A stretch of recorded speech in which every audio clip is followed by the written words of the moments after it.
करो ये आंसू बहाना। और खबरदार जो किसी ने उसका नाम लिया या जबान पे भी उसका नाम आया तो मुझसे बुरा कोई नहीं होगा। और तुम भी आंसू साफ करो अपने। इज्जतों का तमाशा बना के रख लिया इन औरतों ने। रोजाना इस घर में कोई ना कोई तमाशा होता है, कोई ना कोई ड्रामा होता है। अच्छा होता कि मैं उस दिन उसको मार देता, कत्ल कर देता।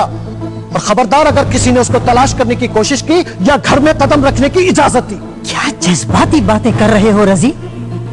क्या मतलब है तुम्हारा? क्या हम उसको तलाश भी ना करें? मुझे माफ कर दीजिएगा अम्मा जानी, लेकिन कायनात ने जो कुछ भी किया उसके बाद मैं उसको इस घर में कदम रखने की इजाजत नहीं दे सकता।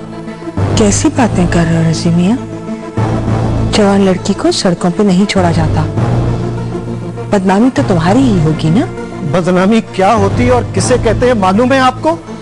उसने जो कुछ पहले किया था उसके बाद लोगों को मुंह दिखाने के काबिल था मैं, और अब जो कुछ उसने किया उसके बाद मैं लोगों को क्या जवाब दूंगा? इससे अच्छा होता कि मैं उसको मार देता। कम से कम लोग मेरी इज्जत तो करते, बेगैरत इंसान को न समझते। चल जाता फांसी पर, सर उठाने के काबिल तो नहीं था, सर उठा के मर तो जाता मैं। क्या हो गया रजी भाई आपको? कैसी बातें कर रहे हैं आप? क्या करूं उस्मा, मैं क्या करूं मैं? आखिर ये लोग क्यों नहीं मान लेते कि वो मर चुकी है हमारे लिए, मर चुकी है हमारे लिए। मजानी, मैं आप लोगों से आखिरी दफा कह रहा हूं कि अब अगर किसी ने उसका नाम इस घर में लिया तो मैं ये घर छोड़ के चला जाऊंगा। सुनिए आप लोगों ने, छोड़ के चला जाऊंगा मैं। रजी भाई,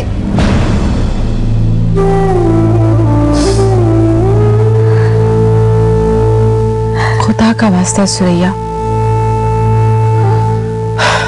जो कुछ भी हो रहा है उसे किस्मत का लिखा समझकर मान क्यों नहीं लेते हम लोग? और बिटिया, सुफियान और अली भी तो उसे तलाश कर रहे हैं ना। बस ये दुआ करो कि वो मिल जाए। तो क्या होगा कबुआ? इन्होंने तो कह दिया ना कि वो कायनात की शक्ल तक नहीं देखेंगे, उसे इस घर में आने नहीं देंगे। तो ना आने दे, मैं ले जाऊंगी उसे अपने साथ, मेरे घर पे रहेगी वो। कभी ना कभी तो रसी भाई का गुस्सा ठंडा हो जाएगा ना।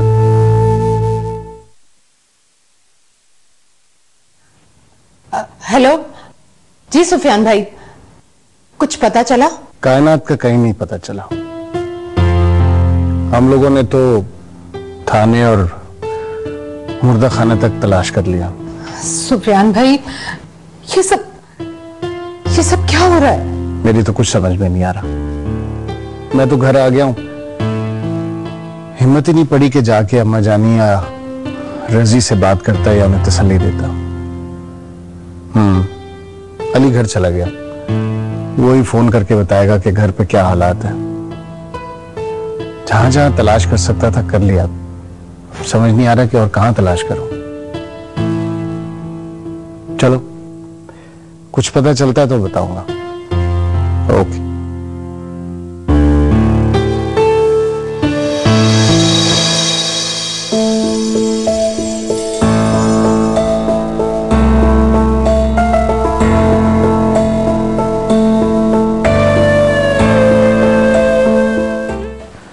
मैंने तो उससे उसका मोबाइल भी छीन दिया था। अगर आज उसके पास होता तो हम फोन करके खैरियत ही मालूम कर लेते। हिबा, एक बात मुझे सच सच बताना, कहीं उसकी किसी लड़के से दोस्ती? नहीं मम्मा, ऐसी तो कोई बात नहीं है। कम से कम उसने तो मुझसे ऐसा कोई जिक्र नहीं किया। और ये तो आप अच्छी तरह से जानती हैं ना कि वो तलहा के पीछे कितनी दीवानी थी। तो फिर उसने क्यों किया ये सब? क्यों किया? सारी जिंदगी में अलिशबा के लिए कहती रही कि उसे किसी की इज्जत करनी नहीं आती, और आज मेरा कहा हुआ मेरे सामने आ गया। ठीक कहते हैं लोग कि कभी भी किसी के बारे में कुछ नहीं कहना चाहिए। पता नहीं कब हालात क्या हो जाए।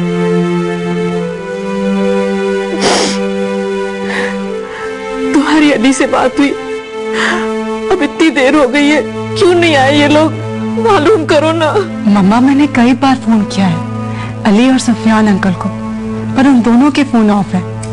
आप प्लीज परेशान ना हो।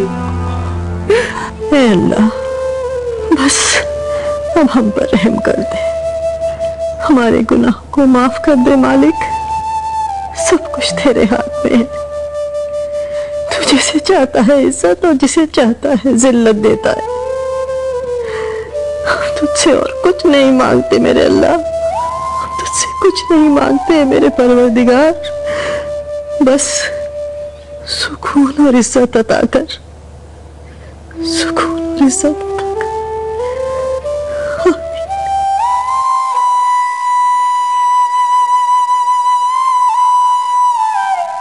आइए बेगम।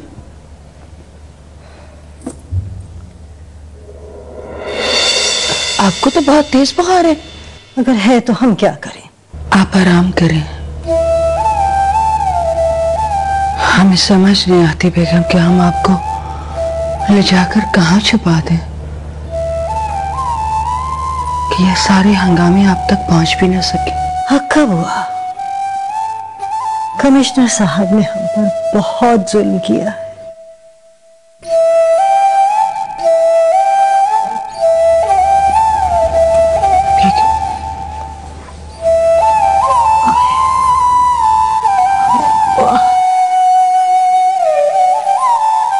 वाकई बुखार है।